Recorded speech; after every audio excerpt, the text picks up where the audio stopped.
une expérience. C'est la deuxième de ce type qu'on fait, où à l'occasion d'un passage dans une ville, ici j'y suis quand même tous les mois, hein, je suis un des meilleurs connaisseurs du paysage de la gare.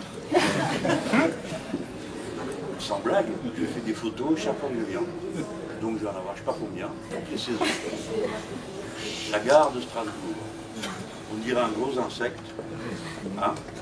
De temps à autre, la lumière vient de dedans, on voit l'ancienne gare. Et le reste du temps, non. On voit juste un truc posé comme ça, on s'attend à je ne sais comment ça s'appelle ces bestioles qui courent partout dans le monde. Hein. Le cafard, mais en plus moderne, tu vois. Un ouvrier carapace. Voilà. Et donc je suis là tous les mois. Et finalement, au bout de 7 ans, je ne serais pas beaucoup sorti dans Strasbourg. Oui, c'est une très belle ville. La vérité, vous avez vraiment de la chance. Hein. Et souvent, c'est ce que je me dis quand je vais dans les régions. Nous autres, en région parisienne, bon, maintenant, là où j'habite, je suis un privilégié, je suis entre deux gares à Paris, c'est formidable, moi j'adore ça. Il y a des gens qui sont déprimés. Mais j'ai habité très longtemps, vous savez, en banlieue.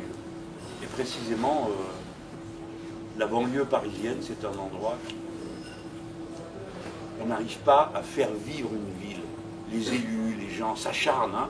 On fait des associations, on fait plein de choses, mais ça ne fonctionne pas. Ça n'a pas été pensé comme des villes humaines. Mais je ne dis pas ça pour notre banlieue, parce que c'est dans le monde entier que c'est comme ça. Les villes ont explosé, sans rime ni raison. Il y a un peuple urbain immense qui s'est constitué. Et il n'y a plus que très peu d'endroits qui ont cette espèce de charme où vous avez l'impression que les lieux vous disent quelque chose, vous parlent. Hein. Et quand vous êtes dedans, vous avez davantage l'impression que c'est eux qui s'emparent de vous que vous d'eux. Hein. Et c'est un sentiment très rare, mes amis. Je vous dis tout ça, ça n'a aucun rapport avec ce qu'on est en train de faire. Mais bon, il faut savoir avoir assez de poésie en soi pour cultiver ça. Mais bientôt, ça sera disparu. Là. Il n'y aura plus que des choses normales partout, c'est-à-dire moches, fonctionnelles, pareil. Et où vous pourrez faire la seule chose qui vaille la peine dans la vie, acheter et consommer. Après avoir vu la pub qui vous dit quoi acheter et pourquoi le consommer. Bon, allez, fin du petit chapitre préliminaire. Je peux parler comme ça pendant des heures. Ça ne nous dérange pas. C'est bon, comme un on dit ça au début, on fait le voir. Hein. La deuxième heure, ça commence à être long. Hein. Bon, donc on dit on fait le mouvement La France Insoumise et pour certains d'entre vous, une idée qui leur est familière. Car ce n'est pas la première fois que je m'appelle à essayer d'utiliser une situation politique pour provoquer le rassemblement d'un certain nombre de personnes qui ont envie d'être ensemble, mais qui en sont empêchées pour différentes raisons. Des fois les frontières de partis, d'autres fois les circonstances qui ne s'y prêtent pas, et puis avouons que si nous faisons tous toujours de la politique, ne nous racontez pas d'histoire, bon, on n'est pas non plus tout le temps en état d'agitation politique.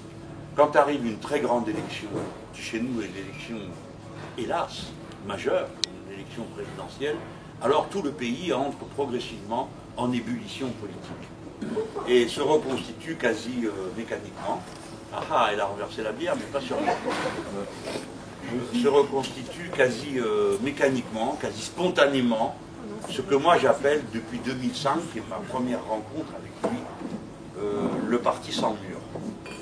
C'est-à-dire des dizaines de milliers de gens qui ont en commun des valeurs, une culture souvent bien plus profonde qu'on en a l'impression, parce qu'ils ont en commun des émissions de télévision qui leur ont plu, des luttes auxquelles ils ont participé, ou ils n'ont pas participé, mais ils savent qu'elles ont lieu et ils s'identifient à elles. Je pourrais parler de Notre-Dame-des-Landes, ou du réacteur de Fessenheim. Il n'y a pas besoin de faire Fessenheim, ni même en Alsace, pour savoir que ça existe et qu'on est contre. Et ainsi de suite, je pourrais en citer comme ça. Et vous allez d'un bout à l'autre du pays, oui, un certain nombre de gens sont au courant de tout ça. Suivent, s'y intéressent. Ça, c'est ce parti sans mur. Mais c'est un parti de haut niveau intellectuel. Je parle pas je dis de haut niveau intellectuel, ça n'a rien à voir avec le fait que les gens ne sont pas forcément des intellectuels, au sens classique du terme. Ce n'est pas des professeurs, ce n'est pas des journalistes, c'est des gens qui ont toutes sortes de métiers, mais qui sont cette espèce de grand remuement d'esprit dans le pays. Et je crois que si les partis politiques sont naturellement indispensables, la Constitution dit que c'est sur eux que repose l'expression de la démocratie. C'est normal, ça existe. Un pays où il n'y a pas de parti politique, vous avez des raisons de vous inquiéter hein, sur la nature du régime. Vous me direz, il y a des pays qui ont des partis politiques, et question régime, c'est pas ça non plus. Hein. Bon, nous, on est bien placés, les Français, sur ce sujet, hein, pour savoir ce qu'est une apparence de démocratie qui n'en est pas une. Bon. Mais les partis ne suffisent pas à rendre compte ou à rendre possible cette participation de milliers de citoyennes et de citoyens à l'action publique qui ont envie de le faire et qui ne veulent pas, pour des raisons qui leur appartiennent, le faire dans un cadre d'un parti. Et surtout, les partis politiques comme nous les connaissons ne nous permettent pas une mobilisation politique du niveau de celle dont nous avons besoin pour accomplir la tâche qui est devant nous, la tâche civique, politique, c'est-à-dire faire la révolution citoyenne dans ce pays. La révolution citoyenne, ce n'est pas l'ancienne révolution socialiste qui avait ses figures, ses points de passage, ses grands symboles, etc. Bien sûr, ça met à l'ordre du jour un certain nombre de tâches qui autrefois on attribuait au socialisme. Bon, répandre l'éducation, partager les richesses honnêtement, etc., etc. Bien sûr, tout ça est dans le projet Révolution citoyenne. Mais la Révolution citoyenne est à un plus haut niveau de conscience que l'était la précédente. Pourquoi? Parce qu'elle nous engage, non pas en tant que salariés, non pas simplement en tant que producteur qui se bat pour partager la richesse qu'il a produite et qu'elle ne soit pas attribuée exclusivement à celui qui possède les instruments de production. Ce n'est pas seulement dans cette qualité-là que nous sommes appelés à nous impliquer, mais nous sommes appelés à nous impliquer dans la révolution citoyenne en notre qualité d'êtres humains. Et pour une raison qui ne doit rien à une rêverie en général sur la nature humaine. Après tout, oui, on peut en avoir une. Il y en a une dans les religions, il y en a une dans l'athéisme, dans la spiritualité laïque. Il y a plein de points de passage par lesquels, dans le passé, on a pu accéder à une vision globale de ce que sont les êtres humains, leurs relations entre eux, et leurs similitudes, qui bouleversent évidemment depuis le début de l'humanité consciente. Mais ce n'est donc pas pour des raisons purement idéologiques que nous sommes appelés à nous comporter en tant qu'êtres humains, mais pour une raison très concrète. C'est que le seul écosystème compatible avec la vie humaine est dorénavant en danger. Et par conséquent, que l'on soit de droite ou de gauche, puissant ou misérable, très intelligent ou un peu plus limité, qui que l'on soit, où que l'on soit, nous sommes concernés par cette limite qui a été atteinte par la civilisation humaine, et c'est la catastrophe qui vient vers nous. Cette catastrophe, nous pouvons la mesurer dans le fait que tous les ans, la date à partir de laquelle la planète n'est plus en état de reconstituer ce que nous lui prenons, cette date recule dans le temps. Lorsque la mesure en a été prise pour la première fois, c'était en décembre. Dorénavant, c'est aux alentours du 13 août ou du 12 août que commence le jour à partir duquel la Terre ne sait plus remplacer ce qu'on lui prend. Et d'ores et déjà, on voit poindre certaines limites auxquelles personne n'avait cru qu'on irait un jour. Par exemple, l'idée qu'un jour, il n'y aura plus de plage. Parce que nous aurons consommé tout le sable disponible pour en faire nos demeures. Dans le béton et le ciment. Et on peut même dire une date, on nous dit en 2060, 75% des plages auront disparu. Le sable sera transformé en ciment.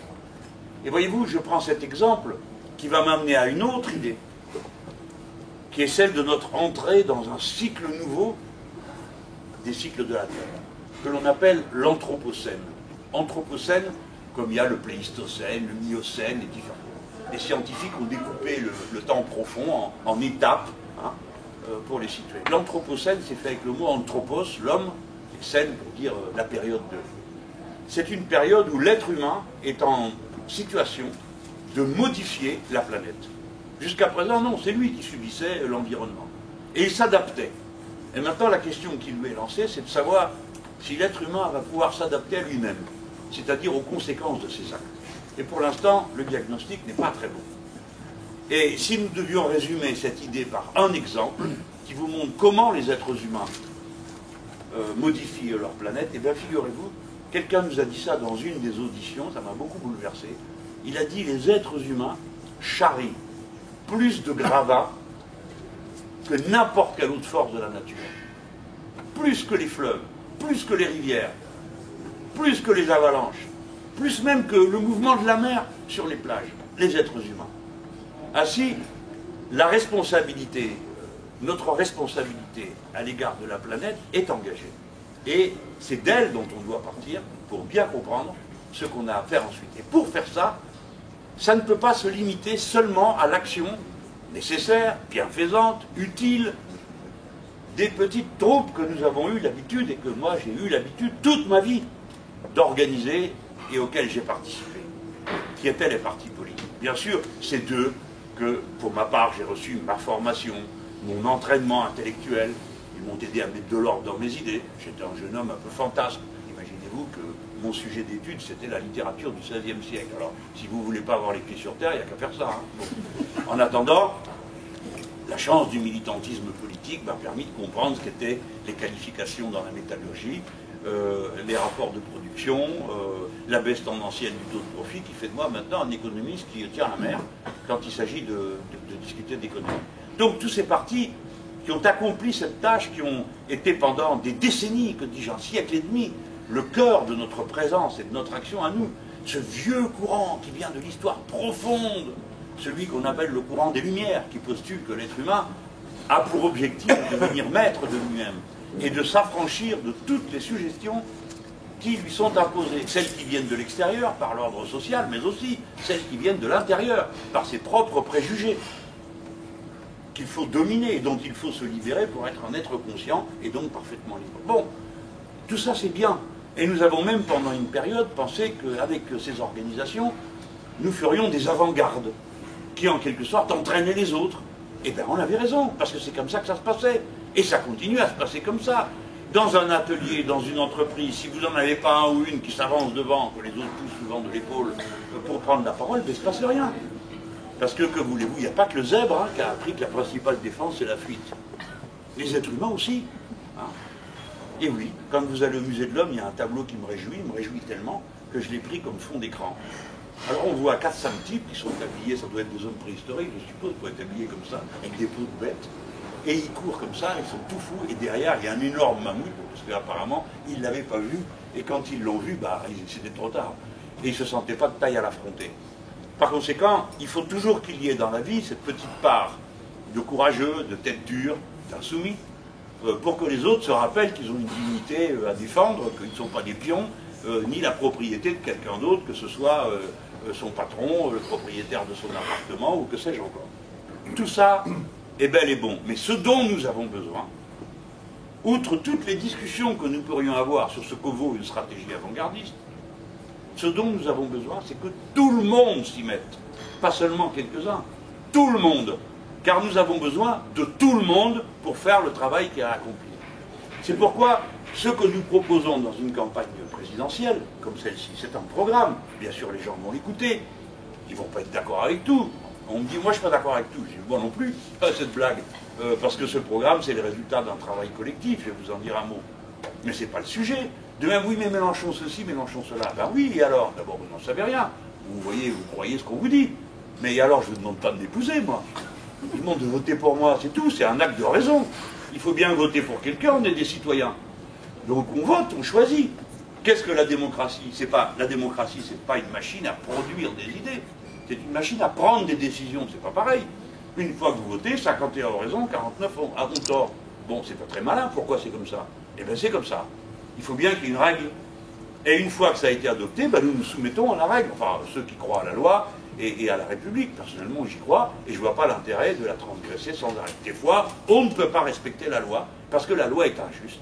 Alors on la combat pour qu'on la retire. Ou bien, elle est immorale. Et par conséquent, on se sent dans un devoir d'insurrection morale contre la loi. Et c'est la désobéissance civique. Je dis bien civique. Ça veut dire que c'est une désobéissance qui s'assume en tant que désobéissance. Je vais vous citer quelqu'un qui ne fait pas beaucoup de fleurs d'habitude, c'est assez grossier et vulgaire avec moi, qui est M. José Bové. Et je me rappelle une fois, il avait dit ça, mais moi j'assume, avait-il dit. Le juge lui avait dit dans le tribunal, ah ben écoutez, moi ça m'ennuie de vous condamner. Et alors Bové avait eu une très belle réponse, il dit, ben, si ça vous ennuie, démissionnez. Le mettant au pied du mur de la même authenticité que la sienne. Il dit, moi je ne suis pas content d'être là. disait-il. Moi j'ai peur d'aller en prison, mais je suis quand même là parce que ce que vous êtes en train de faire est immoral et qu'on n'a jamais pu en discuter publiquement. Jamais on a demandé aux Français, êtes-vous d'accord pour qu'on ait des OGM dans ce pays? Jamais. Jamais on leur a posé la question. Est-ce qu'on leur a posé une seule fois la question de leur dire, est-ce que vous êtes d'accord pour créer 58 réacteurs nucléaires? Non, jamais. Est-ce que vous êtes d'accord pour qu'on aille au Mali? Non, jamais. En Centrafrique? Non, jamais. En Irak? Non plus. Jamais. Sur toutes les grandes questions, le peuple n'a jamais donné. Je vous demande de vous en rappeler parce que c'est une idée qu'on va retrouver un peu plus loin. Parce que si c'est nous qui gagnons l'élection présidentielle, j'aime vous dire qu'on va voter. Et on va voter souvent. Parce que la stratégie révolutionnaire qui est la nôtre, ce n'est pas une stratégie où on distribue à tout le monde des bâtons et des fusils. C'est une stratégie où on met tout le monde dans l'obligation de participer à la décision. Donc le vote est obligatoire et on vote. Et tout le monde y va. Et tout le monde est obligé d'avoir une idée. Et les gens, on ne peut pas, nous, miser sur avoir une idée méprisante des autres. En disant, oui, ben, de toute façon, ils ne sont pas malins à faire n'importe quoi. Oui, oui, d'accord, on la connaît celle-là. Tenez, c'est pas d'aujourd'hui, hein. C'était aux femmes qu'on faisait ce reproche auparavant. On ne peut pas leur donner le droit de vote, elles n'ont pas d'idée. Elles votent comme leur père ou comme leur mari. Et ouvrez, un auteur qui est quand même un grand auteur, lisez Michelet. Michelet, il raconte la chouannerie. C'est une insurrection misérable contre la République. Il y a bien des raisons qu'il explique, mais peu importe, c'est pas mon sujet de conférence aujourd'hui. Il y a 2 pages sur pourquoi c'est à cause des femmes qu'il y a la chouannerie. Il explique ça, c'est un grand auteur, Michelet. Il explique que, ben voilà, les gars, ils n'ont pas trop d'idées non plus. Hein. Alors c'est leur femme qui, sur l'oreiller, leur dit, ah, c'est pas bien, le curé a dit qu'il ne faut pas que tu fasses ci, il faut que tu fasses ça, et pourquoi tu fais ça, tu veux nous envoyer en enfer, et blablabla. Bla, bla. Et au rendez, les femmes responsables d'une des insurrections les plus misérables qu'il y ait eu contre la République naissante. Donc c'est souvent dans l'histoire que vous trouverez des bonnes raisons. Aujourd'hui, plus personne n'oserait dire ça des femmes, parce que déjà, il aurait un problème à la maison. Mais dans la vie, d'une manière générale. Et puis pas qu'un petit problème, et à juste titre. Mais, alors, des fois, c'est les ouvriers, ou le peuple. Ah, c'est trop compliqué, disent-ils. Les gens ne vont rien y comprendre. À quoi bon leur demander leur avis? Le traité européen, c'est trop compliqué. Les OGM, c'est trop compliqué. Tout est trop compliqué. Quelques belles personnes, elles, par contre, savent ce qui est bon et pour tout le monde. Voilà. Ça, c'est leur vision. C'est vieux. J'ai même entendu une fois M. Bayrou, qui ne devait pas se rendre compte, pourtant, c'est un fin lettré, hein. J'aime mieux vous le dire. C'est un fin lettré. Il avait dit, je veux faire le gouvernement des meilleurs. Bon, et bien le gouvernement des meilleurs, dans le dictionnaire, ça porte un nom. C'est l'aristocratie. Hein, c'est le mot en grec qu'il faut décrire. Quand il y a les meilleurs qui se mettent entre eux, ce sont les aristocrates. Les aristocrates, ils ne se vivent pas comme des privilégiés, ils pensent qu'ils sont les meilleurs. Donc, nous avons une confiance absolue dans le mécanisme de la démocratie. Et si nous sommes désavoués, eh bien nous nous soumettons au désaveu que la majorité a décidé. Et je prie bien des révolutionnaires de salon de se poser la question dans le sens inverse. Que feriez-vous sinon? Comptez-vous imposer un point de vue de force aux autres? Mais on sait très bien comment ça finit. Et un régime qui repose sur le fait qu'on impose de force une idée ne peut vivre que dans la force. C'est pourquoi la dérive dans laquelle est entré Manuel Valls est folle. Parce qu'il va devoir consacrer toute son énergie, toute sa puissance, toute la machine de l'État à sans cesse, par la force, faire passer les choses. Mais ça, c'est le régime des pires barbares. Même les pires barbares, ils ne font pas ça. Il y a le sorcier qui est là pour dire et si jamais vous ne faites pas ce qu'on vous a dit, il va pleuvoir, ou il va tomber de la grêle, ou des crapauds, ou je ne sais pas quoi, ou tout le monde va être malade. Mais personne dans l'histoire n'a jamais cru que le recours permanent à la force soit un système viable. Aucun système ne vit comme ça. Les dictatures qui reposent sur la force, souvent, essayent d'élargir le racisme, mais aucune ne tient. Aucune ne tient. Il faut qu'il y ait le consentement populaire. Et pour qu'il y ait du consentement, c'est à nous de le fabriquer. Et ce que nous avons à faire est compliqué. C'est parce que les gens comprennent qu'il va être compliqué. C'est ce qu'il y a à faire. Et ce qu'il y a à faire, c'est un changement profond. D'abord, c'est mettre la démocratie au poste de commande. On s'en est déshabitué. Et de l'exigence que porte la démocratie, ça veut dire qu'il faut y passer du temps. Ça n'est pas une logique de consommation. La consommation, on va dans le magasin, on regarde dans les rayons, on choisit là où on a décidé d'aller, on prend, c'est bon, c'est bien, on n'est pas content, ben la fois d'après, on change de produit. Non. Là, il y a des décisions qui chacune vont entraîner une série de conséquences. Donc ça demande du temps. Il faut réfléchir, il faut se renseigner, il faut aller voir, etc., etc.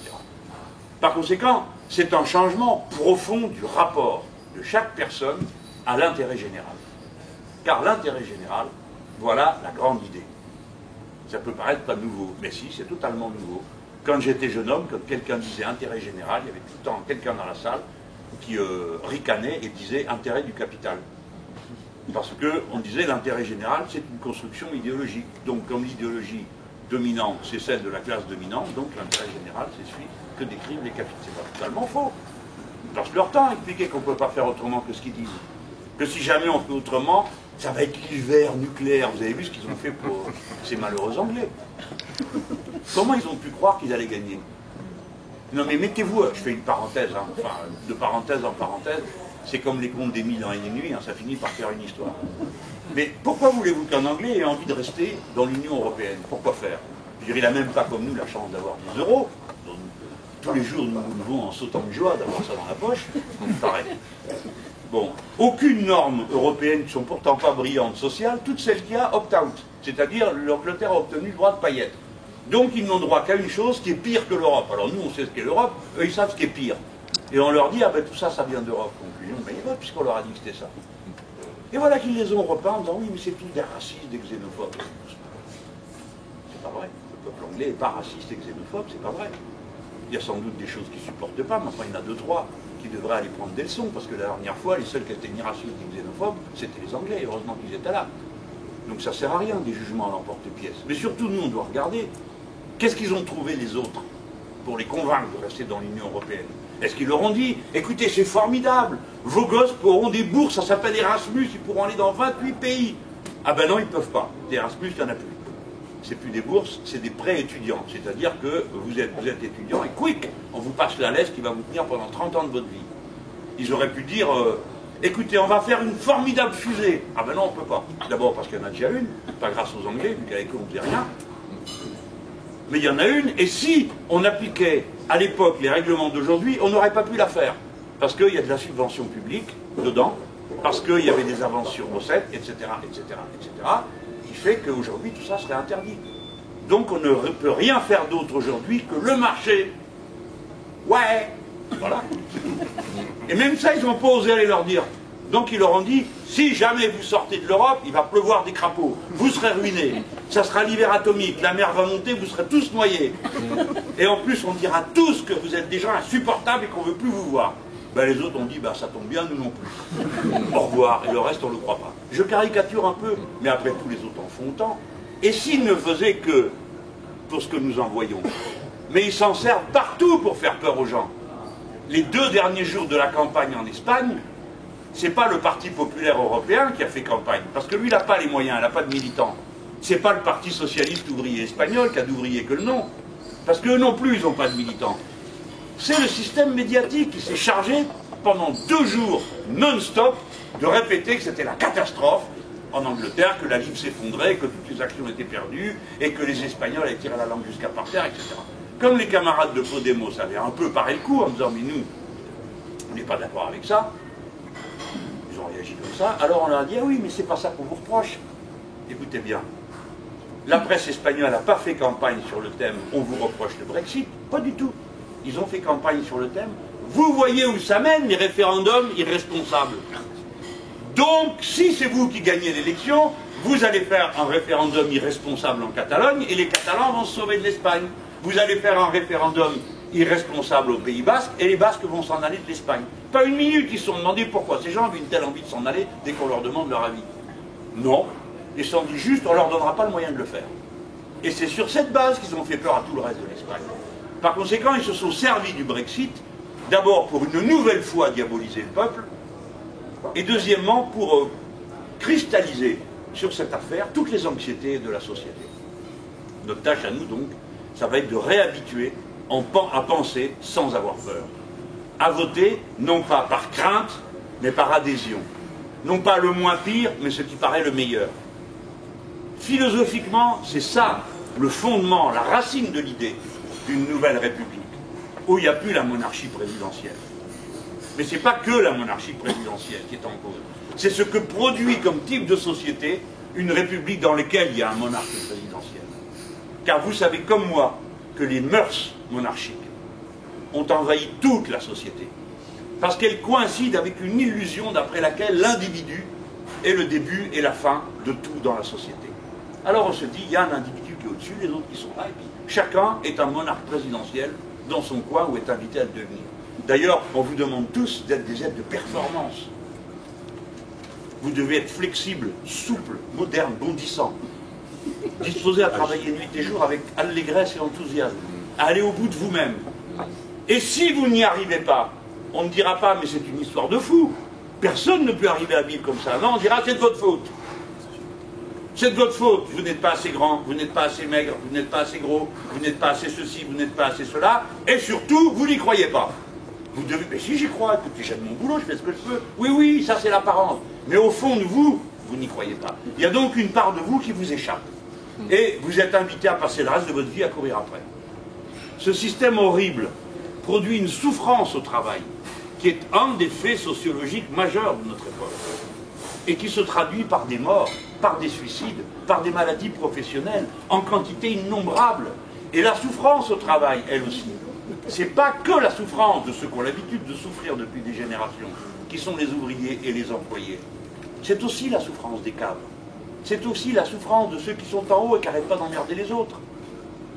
D'avoir des grands airs, et qui ont réussi à se mettre une deuxième chaîne autour du cou, qui pétarra des bondissent au travail et rentrent à la maison avec l'ordinateur sous le bras, prennent à peine le temps de manger, et s'y remettent, nuit et jour, sans arrêt, le samedi, le dimanche.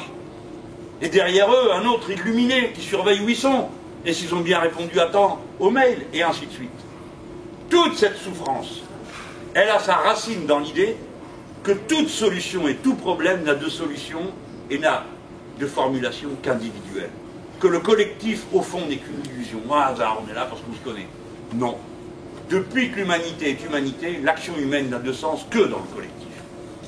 Le défi qui nous est lancé, c'est celui d'aider, d'articuler ce qui relève de l'individu et ce qui relève du collectif. Pas de nier que le collectif existe, car nous sommes condamnés à être très malheureux si nous condamnons le collectif, si nous l'ignorons. Parce que nous sommes condamnés à être seuls et à nous sentir seuls, ce qui est encore pire que d'être seuls. Voilà le caractère maléfique d'un système dans lequel on commence par déshabituer les gens de s'intéresser à tous les autres et de décider ensemble. Ça, c'est le premier changement. Et ça, c'est presque rien à faire. Le deuxième changement, c'est celui qui concerne la modification de la matrice productive de notre pays. Ce qu'on appelle la planification écologique. Nous devons impérativement changer de manière de produire et de consommer. Pas seulement produire, consommer. Il faut que la masse d'entre nous, comme je l'ai dit tout à l'heure, se transforme elle-même. Cesse de croire, nous autres classes moyennes, parce que tout le monde ici pense qu'il est classe moyenne. J'espère que vous savez que la classe moyenne, ça n'existe pas. Sociologiquement, statistiquement, ça n'existe pas.